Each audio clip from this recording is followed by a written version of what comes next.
Mirador, parole directe, l'interview vérité ou la fine bouche ébanie. Mirador, ici, la parole est directe. Fixant les conditions de diffusion de la publicité en Guinée et réglementant donc les activités de régie publicitaire en Guinée. Dans un court instant, nous donnons la parole à monsieur Mandian Sidibé, directeur général de l'OGP Talibé.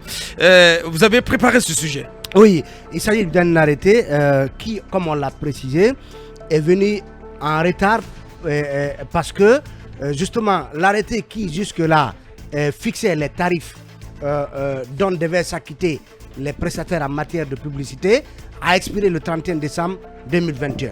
Donc on a passé 3 mois de vide qui a empêché l'OGP de recouvrer justement les recettes publicitaires auprès de ces agences, de ces régies publicitaires. Donc finalement, bien. On va aller droit au but, Talibé, en donnant la parole aux concernés, à l'occurrence M. Mandian Sidibé, DG de l'OGP, il est en direct. Bonjour M. Sidibé. Bonjour chers confrères et bonjour à vos millions d'auditeurs. Bien, voilà, il reste journaliste.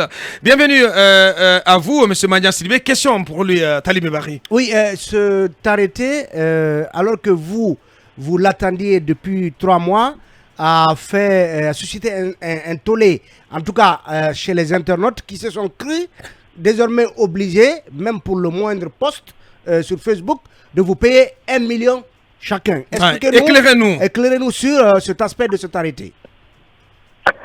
Merci infiniment de m'avoir donné l'opportunité donc d'éclairer les lanternes des uns et des autres sur un sujet aussi banal que les gens ont rendu plus compliqué. Ouais. Je vais parler en français facile pour que tout le monde comprenne. Bien. En fait, l'arrêté dont vous parlez, c'est un arrêté conjoint. C'est-à-dire que l'OGP a 2 tutelles. Une tutelle technique qui est le ministère de la Communication et de l'Information et une tutelle financière qui est le ministère des Finances. Et donc, ce sont les 2 ministres qui signent chaque 2 ans un arrêté fixant les tarifs des supports publicitaires en Guinée. Ce n'est même pas moi. C'est plus fort que moi. Moi, je ne suis qu'un simple directeur, un exécutant. Ouais. Je n'ai pas le kilo de signer un arrêté. Et donc, ce sont les 2 ministres qui signent. Avant, l'arrêté était valable pour 2 ans. Donc, l'arrêté qui a été signé en 2019 a expiré le 31 décembre 2021. Ouais. Et moi, j'ai été nommé 15 jours auparavant. Donc, il était question de revoir les prix. Et au moment où je vous parle, on n'avait pas encore encaissé un seul centime sur les redevances de l'exercice 2022 parce qu'on n'avait pas cet arrêté. Donc c'est ce qui fait qu'actuellement même on a du mal à fonctionner. On doit à des prestataires qui ont presté ici. On n'arrive pas à nous en sortir. Donc cet arrêté est venu comme un ouf de soulagement pour nous parce que ça nous permet maintenant d'exercer, de facturer les gens. Donc le million concerné, je vais vous expliquer clairement. On n'a jamais dit qu'une personne physique ayant une page Facebook ou bien WhatsApp, Instagram ou bien Imo va nous payer 1 million par mois ou bien par an. C'est loin de là. C'est le prix de la licence. Il s'agit du prix de la licence qui ne s'adresse qu'aux personnes morales. Une personne morale, ça veut dire tout simplement une entreprise, une société. Une agence. Ça ne veut pas dire que les Facebookers qui ont des pages, c'est pas ça. Mais il faut faire attention aussi. Puisqu'il y en a aussi qui créent des pages Facebook pour arnaquer les consommateurs en disant que ils ont créé cette page-là pour faire de la publicité. La publicité est régie par l'OGP. Il faudrait que vous soyez enregistrés pour éviter que les consommateurs soient inondés de produits inappropriés à la consommation. Donc, nous avons le droit de protéger les consommateurs. C'est notre rôle, la régulation. C'est notre rôle premier. Donc, faire de nous une régie, ça vient peut-être au second plan. Mais notre rôle premier est de protéger les consommateurs en régulant de la publicité. Bien. Et donc, les pages fictives qui se créent pour arnaquer les consommateurs, il faudrait que nous veillions à tout cela, histoire d'exiger le respect de l'éthique et de la déontologie de l'exercice de la publicité en Guinée. Donc, dès lors que quelqu'un crée une page sur Facebook, sur WhatsApp, pour faire de la publicité, et donc il faudrait qu'il soit enregistré chez nous. De ce point de vue-là, il a le devoir de s'approprier une licence. Et c'est du prix de ce licence-là qu'il s'agit. Bien sûr, donc qu'il s'agit donc d'un montant de 1 million de francs guinéens par année. Par an. Bien entendu. Par réseau social. Ouais. 1 million par réseau social. Par réseau ça veut social. dire quoi? Ouais. Facebook est un réseau social, Instagram est un réseau social, WhatsApp est un réseau social, Imo est un réseau social, et donc Twitter est un réseau social. Quand on dit 1 million par réseau social, ça ne veut pas dire 1 million par personne. Ça veut dire par réseau social. Si une société utilise tous ces supports-là pour vendre ses produits, là, il va payer des redevances à l'État. Bien. Akoumba, une question. Monsieur Mandian, comment ça va? Et si vous prélevez 1 million par réseau social, combien allez-vous reverser à ce réseau social-là? Il n'y a pas de dividende entre un réseau social et l'OGP. Les dividendes, c'est entre l'État et nous. Ah, en ce moment, ça pose problème d'équité.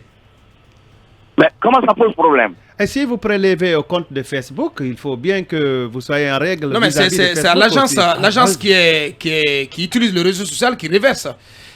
Qui reverse au réseau social. Pas à nous de reverser. Bien sûr, bien sûr. Nous, c'est des redevances, ce ne sont pas des taxes. Oui. Bien. Toutes les questions avec vous, Mohamed. Et ce sont des redevances. On a 3 minutes, Mohamed. Bien. Voilà, nous ne sommes pas les services des impôts. Nous ne sommes pas les services des impôts. Nous n'imposons pas. Alors, monsieur Sidibé, l'arrêté 685 que d'aucuns appellent l'arrêté de la discorde, moi je voudrais m'en éloigner parce que je ne maîtrise pas bien les éléas. Moi je voudrais m'intéresser à votre cuisine interne. Aujourd'hui, comment se porte... Ouh là là, Mohamed. Non, comment se... Non, mais on parle de l'arrêté, monsieur. Oui, mais c'est une question... Bien. En 3 minutes. Comment se portent aujourd'hui, monsieur Sidibé, les caisses de l'OGP? Est-ce qu'elles se portent bien? Mais il vient te dire qu'il n'avait pas encaissé... En matière de chiffres, non. Bien, allez. Il y a des recettes en sauvage quand même. En 3 minutes. Attendez, si vous voulez connaître les chiffres, il faudrait bien que j'ai l'autorisation de mes tutelles pour parler des chiffres avec vous. C'est qu'il y en a. Je n'en ai pas l'autorisation. Bien. Mais ce que je peux vous dire... Comment se porte l'OGP en général? Comment se porte l'OGP? Voilà. En 2 minutes. Non, on se porte à merveille. Mais depuis 3 mois, on se cherche parce qu'on n'avait pas cet arrêté qui nous permet de réclamer les redevances. Ouais. C'est assez clair. Alors peut-être la question suivante, c'est que vous faites face à une obligation de résultat. Si vous avez perdu 3 mois à ne pas pouvoir faire des recouvrements, comment vous allez atteindre vos objectifs au compte de l'année 2022?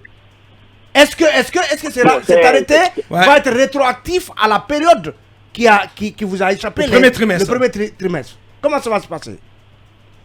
Bon, si les régies ont exercé pendant cette période, c'est forcé qu'ils payent les redevances. Et la loi, elle est rétroactive en ce moment-là. C'est un arrêté, il est rétroactif parce que à un moment donné, moi j'étais en difficulté, j'avais fait un communiqué demandant aux régies de nous payer et qu'en son temps, lorsque l'arrêté va être pris et qu'on allait procéder au réajustement nécessaire. Mais ils ont refusé de payer. Donc ça veut dire que les redevances vont être payées. Vous allez les contraindre. Vous allez les contraindre à payer. On va les contraindre. Est-ce qu'entre-temps vous avez pu faire la situation? Est-ce que voilà justement, est-ce que vous avez pu entre-temps faire la situation du flux de publicité justement proposé par ces agences, ces régies? Non, le problème ne se pose pas comme ça. En fait, que ce sont des tarifs qui sont là fixes. Chacun sait que tu utilises ton panneau, tu n'utilises pas ton panneau. Les dimensions du panneau définissent la redevance à payer. Bien. Donc nous partons sur la base des dimensions. Et c'est au trésor ou bien à l'OGP? Monsieur, bien sûr, dans le compte de l'OGP. Pas les publicités. Ah, mais pourquoi ne pas payer au trésor public, sauf à l'OGP? C'est une régie. Je n'ai pas compris. L'argent doit être versé au compte du trésor ou à l'OGP? Qu'est-ce que vous voulez dire par là? Qu'est-ce que vous voulez insinuer? Non, je n'insinue rien, je pose une question. Bien, on a quand même, c'est bien entendu dans les caisses d'abord dans les caisses de l'OGP qui a. Mais n'oubliez pas que l'OGP c'est l'État. Bien sûr. C'est un démembrement fonctionnel de l'État. Ça doit aller au trésor. Excusez-moi, ordonnons un peu le débat. L'OGP est une société étatique. Comment vous voulez dissocier l'OGP de l'État? Je suis nommé par décret, je ne suis pas nommé, je n'ai pas créé une société pour être PDG. Je suis DG, je ne suis pas PDG. Bien entendu. Donc, voilà qui est bien dit. Bien, voilà qui est bien dit. Il n'y a pas d'amalgame possible. C'était donc M. Mandian Sidibé, directeur général de l'OGP. Voilà, on a été un peu speed là-dessus. Nous sommes bousculés par le temps et j'espère qu'un grand professionnel l'a compris. Merci à vous, Mandian Sidibé. Bien, c'était donc Madia Sidibé. Mirador continue à présent. Notre invité, M. Kamfori Lapé Bangoura.